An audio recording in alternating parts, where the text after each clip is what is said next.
Hi, Alina here, Boutique Bodyworks. Today I'm going to do just a very quick demo on making your own tea. Rosehip tea is a tea I grew up with, popular in Europe. My Polish grandparents used it a lot, and it tastes delicious and it's good for you. So anyways, I picked the rose hips off of my roses from the summer. They were the yellow rose of Texas. I have two growing at the front of my house, and so as you can see here, let's maybe zoom on that.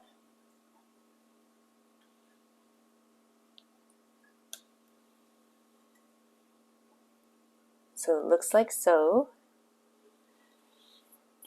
and I got a whole bowl full here. Hang on. So there we go. Okay, so we're going to wash those and maybe take off some of the stems. Here we go, hang on. Okay, so let's come on over.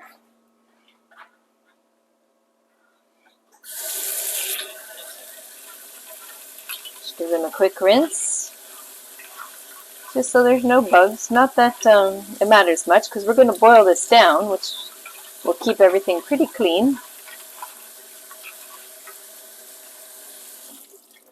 And we still have some big stems there, but it's okay, because we're not going to be eating anything from this. We're just going to boil everything down, and it's that stuff left over from boiling, the essence, that we want. Okay, so next I'm going to get a little pot.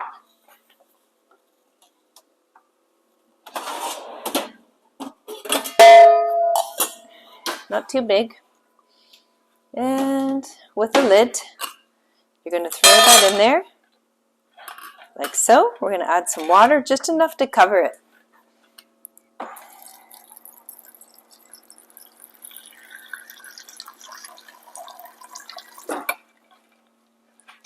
And there we go. Just covered. A little extra maybe, but not much. So we're going to bring that to a boil. So put it on high and cover it.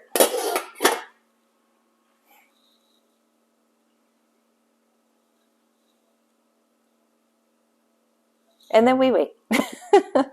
So I'll be back. Okay, I'm back, and so I finished steeping my Tisane. So I'm calling it Tisane because we are condensing in liquid a fruit. It's also applied to leaves and roots and fruits. So this is a fruit. Rosehip is considered a fruit. It contains seeds in it. And basically I brought it to a rolling boil, so it looks like it's a hard boil, and then brought it down to low heat and let it steep or sit for about 30 minutes. With rose hips, they recommend the ratio being 1/4 cup of rose hips to a cup of water. You can play with this though. I mean, it's not hard set in stone rules, so experiment and do also what you decide over time you discover your taste is. So now it looks like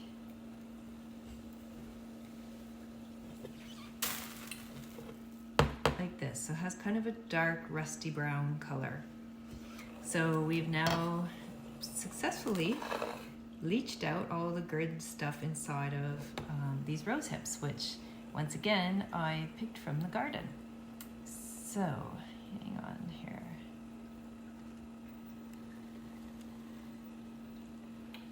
There we go. Okay, so the rose hips contain lots of things that are beneficial for us. Vitamin C, I mentioned, it's a big one.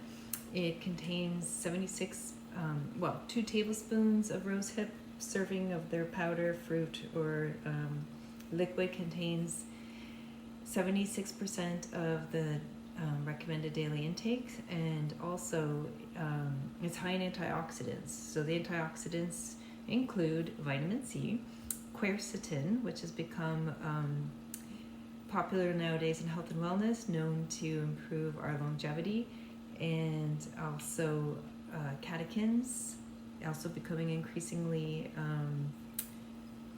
in the know in the health and wellness world, but also something called ellagic acid. Ellagic acid is a polyphenol. So there are hundreds of thousands of polyphenols in plants of all kinds, and they all do different things depending what kind they are.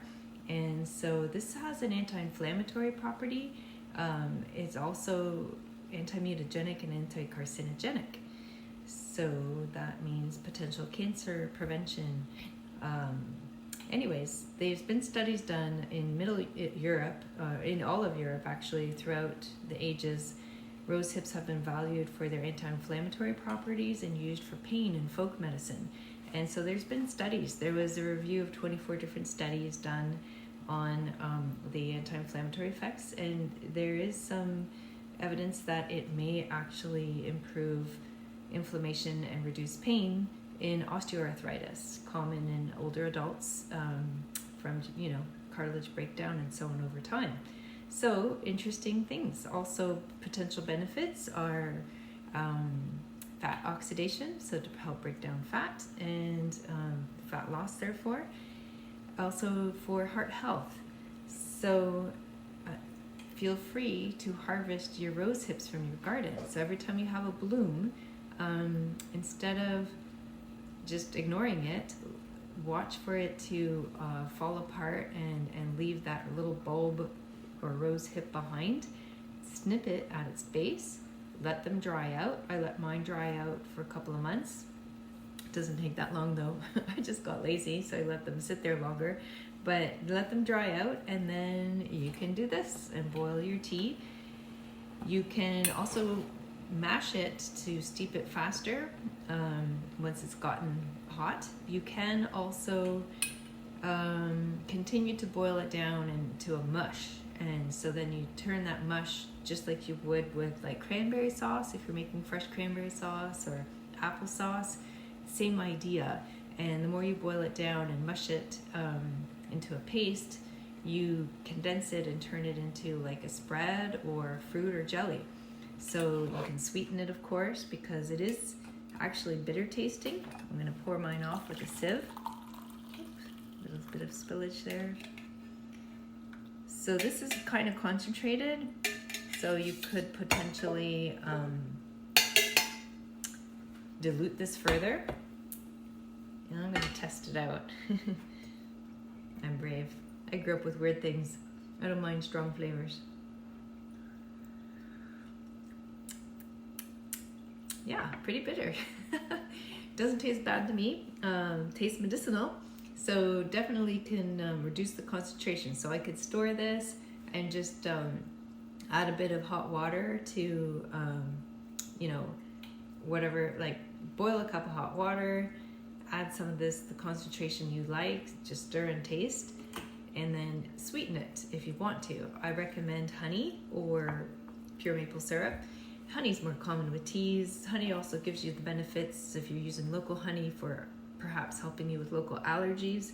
But 1 teaspoon of honey and 1 cup of tea once a day is not going to hurt you in terms of, sugars and carbohydrate, unless of course you're diabetic or have other metabolic issues that you have to really control your blood sugars, then that might be too much. But for the average healthy person, 1 teaspoon of honey a day is okay. So otherwise, use a natural sweetener, not artificial. So natural sweeteners include stevia, the real stevia leaf, also monk fruit. But I do not recommend artificial sweeteners. Lots of good research, even out of here in Texas, at Texas Health Science Center, that artificial sweeteners actually cause you to gain weight. So what's the point of having something that I don't think tastes good and makes you gain weight? So you're better off with the natural, real thing. And then, of course, the other thing that artificial sweeteners do is disturb the gut microbiome and can cause GI upset, diarrhea, gas, bloating, etc. So yeah, skip the artificial, go for natural, and explore your garden. Don't dispose of your rose hips. Harvest them, dry them, and make some tea or some jellies or spreads and have fun with it. Experiment. Thank you. Hope you found it interesting.